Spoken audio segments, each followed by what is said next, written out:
Hello everyone, my name is Brendan Snyder. Thank you so much for joining me and welcome to another episode of New Music Finds, number 71. So this is where I like to collect together all the different albums that I've purchased over the past week and present it to you. And of course I get it from different places like my local record stores. Went to a number of different ones for this particular, or last week for this series here. And of course also get it from different online retailers like Amazon, eBay, and more. And I've got a bunch to go through here with you, and we're going to do that in just a minute. But before we do, if you're new to my channel and you haven't already hit the subscribe button, please click the button. Also leave a comment, hit like, all those things help support my channel. I would greatly appreciate it. And of course, as an added bonus, by subscribing, you'll be able to stay up to date on all that's going on in the world of music. Just like this with New Music Finds, episode number 71. So as we always do, we start off with brand new releases. It just came out this past Friday on June 24th, and it's Christine McVie, Songbird. So this one here is a compilation of her two solo albums that she has done. There is two unreleased songs on here and an orchestral version of the song Songbird, which is a Fleetwood Mac song, so redone here. Now, one of the things that's interesting about this, and I didn't really know about it going into it, is Glenn Johns not only did the remastering on this, but he remixed a number of these tracks and he added or embellished parts, some guitar, keyboard, things like that on it. And so this here, it has him as the producer, which I initially thought was odd because it's just a compilation. But he sort of reproduced these songs, remixed them, and embellished them where necessary. So you get a new feel on this here. So even if you've got those solo albums, it's totally worth picking this up here for not only that new sound that's on this, but the two unreleased tracks and the new version of Songbird that's included. So it's one of those ones where I picked it up thinking it was going to be nothing more than a compilation, and it turned out to be a lot more. And that's where having the liner notes and stuff like that really pays off. So this world of streaming where none of that stuff exists and you don't really know what it is that you're listening to, that's where physical media comes in. So happy about that. All right, then I went to three of my local record stores, and as most of you guys know, I just moved to New Jersey. I'm in my new house. I'm very happy about that. But I still work in Manhattan, and so I go in, I commute in, and Academy Records, a place I used to go to a lot when I lived there, still able to go there. So I picked up a number of cool things, and I thought, let me share these with you. So John Lodge, Natural Avenue. This one here, debut solo album from 1977, bass player from the Moody Blues. And this one here is, well, when I say an original London Records, I mean it's, you know, when the CD itself first came out, because obviously they weren't back in 1977. But I did find out that that has been reissued by Esoteric Records, I think in 2014. It's not easily to come by, but Amazon does have some people selling it on there through their marketplace, and you could pick it up that way. So I didn't know that going into it, but I have never seen this one used, so that was a good find for me. I was very happy about that. Terry Reid and the song, or the album I should say, Driver, 1991. As far as I know, it is the last studio album that he did. And I talked a little bit about this in New Music Now when I first got it, and I got home. I was very excited about all this. Terry Reid, so he was one of the first vocalists asked to join Led Zeppelin. He turned it down because he was already out on tour doing stuff and committed in that regard, and so he recommends Robert Plant, and Robert Plant becomes the lead vocalist of Led Zeppelin. But a number of his songs too have also been covered by other great artists like Crosby, Stills and Nash, John Mellencamp, and so forth. And so I didn't know a lot about him, but I have to say I've really grown to like him. And most recently, he sang lead on a number of tracks on the last Joe Perry album. So the guy's still around. He's still kicking and doing things. This album here, 1991, Trevor Horn was involved as a producer on some of the tracks here. All around good stuff. You can stream a lot of his stuff. So if you're not familiar with him, if you're saying, who the heck is Terry Reid? Check out some of his stuff. Super good. He goes way back to the 60s. Okay, another cool one. The Knack, Proof. This is a best of. And, you know, compilations for what they are, you know, aren't always that much. This one here included 4 brand new songs. This came out in 1998, and so it included their first 4 albums, the original 3 from back in the heyday, and then their reunion album, was part of that. That I think was 1991. And then this came out in 1998. They hadn't done anything in the interim, so you're getting 4 new songs on it here. They're tacked on at the end. But this one's very hard to come by too. So I don't, kind of fun when you're flipping through things and you go, wow, I haven't seen that one maybe since it was originally released. And if you didn't pick it up and you got that opportunity, then of course it's a lot of fun to get these things that way. Next one here is just a straight compilation, the Doobie Brothers, Listen to the Music, single disc compilation. They're my favorite ones. This one has 18 tracks on it, and it has both the Michael McDonald and Tom Johnston eras of the band. I'm more a fan of the rock of the Doobie Brothers with Tom Johnston, and I do like that they have single disc compilations of each artist. So you can just listen to one if you want over the other, essentially. But this one here mixes it up, and that's fun too, because they both were successful periods. They both had hits. I do like the 2 eras. I just have to be in the more in the mood for the Michael McDonald, whereas the Tom Johnston era, I can pull that out and listen to it anytime because it just rocks. It's great stuff. Seeing those guys live, they are so good. It was the Tom Johnston lineup of the band a couple of years right before the pandemic too. All right, so then after that, moving to New Jersey, I decided to search out some new record stores this weekend, and I found one that's called, something to collect, Easy, Easy to Collect, the E-Z, and then the number 2, collect. So, called them up, made sure they're selling CDs, went there, haven't made a video for it. You're going to see it after this, probably this weekend. I've got to, finish editing and all that sort of stuff.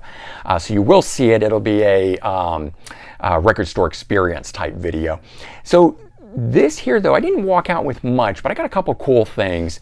Gary Hoey, Animal Instinct. So debut solo album from him. This is the one that has the cover of Hocus Pocus on it from the band Focus. And I never cared much for that original version, the way that it was done and the sort of yodeling that's in it and whatnot. Turning it into the guitar shred, song that he does here has really amped that up and made it good. And I remember that from back in the day, being on Headbangers Ball and stuff like that. And the host of Headbangers Ball, Ricky Rackman, had a barbecue. Gary Hoey provided music, was outside shredding on his guitar next to the pool. It was just kind of a cool thing.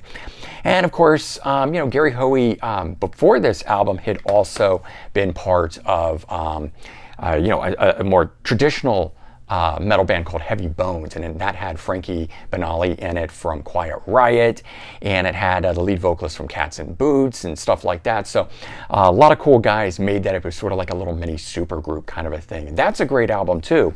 This one's all instrumental though, and this is the original one on Reprise. So I had seen some other ones floating around and picked one up at one point, but it was like a photocopied version, and sometimes you get those. The labels have super cheaped out on some of these things, and I have to go back and find used copies of the original to get that nice cardstock edition of the booklets and stuff like that. So glad that I finally found that, because that one had been a little difficult. And then I found this. Yes, Keys to Ascension, DVD, or Ascension, sorry, Keys to Ascension. And I have the CDs of this, and I've had the CDs since they came out, but I never had, I wouldn't have had DVD back then, but I never had the VHS of this, and now there's DVD of it. And I've seen it around occasionally, but it was one of those things that I just didn't see a lot of or get promoted or whatnot. Recently, I've wanted a really good Yes show, but not of the classic era from back in the 70s. Something with, better production and all that sort of stuff. I'm kind of hoping this is it. I haven't checked it out yet. I've got a bunch of other ones from the later 90s, but it seemed like everything kind of went down, the stage shows and all that sort of stuff. So I'm sort of banking on this one, that it was a reunion show that they were doing, and there was a lot of push behind all of this at the time. It was big news that this lineup was back together as opposed to the Trevor Rabin lineup. So I'm kind of hoping that that's what that is there. All right, then I made it over to another one for which you have already seen the Experience video, and it's called Music Connection. Both of those are in Elmwood, New Jersey, and I didn't realize how close they were. I went on different days because I'm just pushing this stuff into my GPS to take me there. But I found 6 CDs there. I also found this cool little button there, Bruce Springsteen, 57 channels and nothing on. I couldn't help it. They were playing Bruce Springsteen in the store. I'm thumbing through the buttons and I saw that, and it made me chuckle. I like that song, and the single of it had some cool B-sides, and that was one of the things that I bought, back in the day before I even had any Bruce Springsteen, was buying that single. So good memories there. Then I found some other really cool stuff. Mother's Army. So this one here, Jolyn Turner in the lineup, Jeff Watson from Night Ranger, Bob Daisley, and Carmine Appice. I mean, it's a who's who of guys, and this stuff is really good. If you like Jolyn Turner and you like Rainbow and the stuff that he did, and this is right after he was out of Deep Purple, so that project there. Don't know why it ran under the radar, except it was 1993, and I don't know that it got a US release. That's a Japanese edition, and it's been very hard to come by, too. I've had my eye on it for a while, but it goes for big bucks on eBay and stuff like that, so coming across it in the store was extra fun. Found this one, too, Japanese edition, Loudness, Disillusion. So this is the Japanese version of the album, because there is an English language version, but this is the original one, where the verses are in Japanese and the chorus or refrain is in English, or some of it is. So really, but I like this one better. It's got a better mix on it. I like the track listing that's on this one.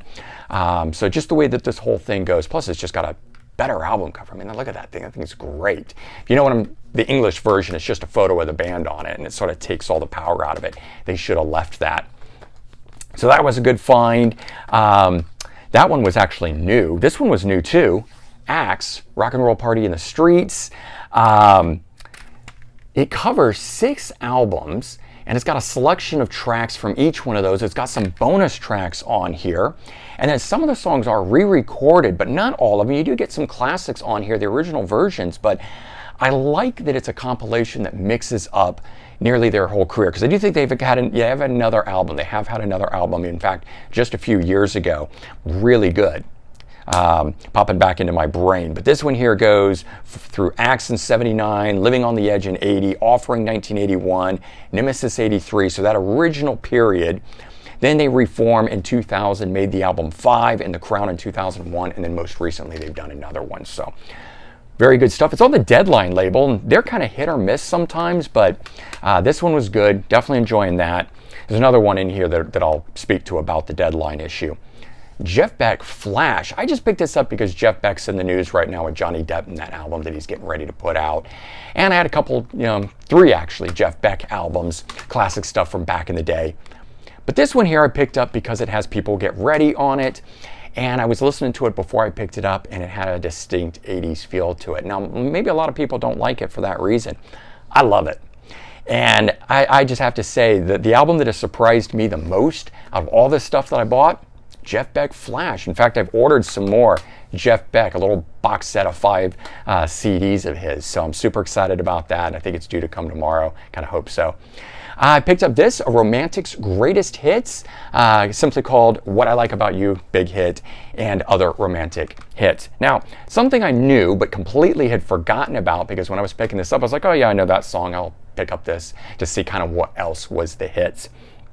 Number 6, Talking in Your Sleep. Totally forgot that was them. In fact, I actually have the album that's on. But it was fun putting this on and realizing that they had more hits than I just thought that they did. So that was kind of cool. But I actually like the song Talking in Your Sleep a lot more than What I Like About You. So, all right, that other Deadline album that I was talking about, Stephen Pearcy, Overdrive. Compilation of Stephen Pearcy's stuff. So it's got his band when he was in Arcade, solo Stephen Pearcy, then it goes back early before Rat to the band Mickey Rat, and then it's got some Rat stuff after that. Quality-wise, the Arcade stuff that's on here is demos. And then the Stephen Pearcy stuff, some of it is demos, and other is actually the album tracks. Mickey Rat obviously was demos because they were never signed, and the Rat stuff that's on here is demos and live. It's not bad. It's good sound quality, and it's all at a nice even level. But it's just, it's not as powerful as the original stuff, and they don't really advertise it. And I kind of thought it was that, so I knew that going into it. But still, in the end of the day, I was a little disappointed. I know that about Deadline. I know that they, years ago, had licensed a lot of this archival stuff from bands. putting it out then in different ways. They're in this cycle of repackaging all of it, putting different covers on it and titles and everything, and putting it out there. And in most cases, they're doing it without the band's knowledge. Whether or not the bands are paid or not, I don't know, but some bands have come forward to say, we haven't authorized this one, don't go out and buy it. Quiet Riot being one of those bands. Don't know what Stephen Pearcy's opinion is on this, but it'll go in the collection and I have it, and when I want that more archival sound, I can pull it out and enjoy it. But it would be nice to get an actual best of from Stephen Pearcy. He's been in so many great projects, not just arcade and the solo and so forth. He did a band called Vortex that was more industrial, and he's done other albums with Chris Hagar called Hagar Pearcy, and so there's other stuff out there that he's done that would be really cool and so forth. I'd love to get that, and he could do it. I just don't really know why. And when he has done a few compilations, they've been really hit or miss and stuff. So anyways, there you go. That's quite a bit of stuff. I think about 13 albums there for you guys. I've certainly been enjoying it. It made my weekend really good. As you guys know, you get some good new music for your weekend, and it just sets it off right. So that was what all that was. Hopefully you enjoyed this, and if you did, consider sharing it out on social media. Help spread the word. I would greatly appreciate it. And certainly comment, like, and subscribe. Let me know your thoughts. Hey, what did you get this past week? All right, everyone, take care. Have a great day, and I'll talk to you all real soon. Bye-bye, everyone.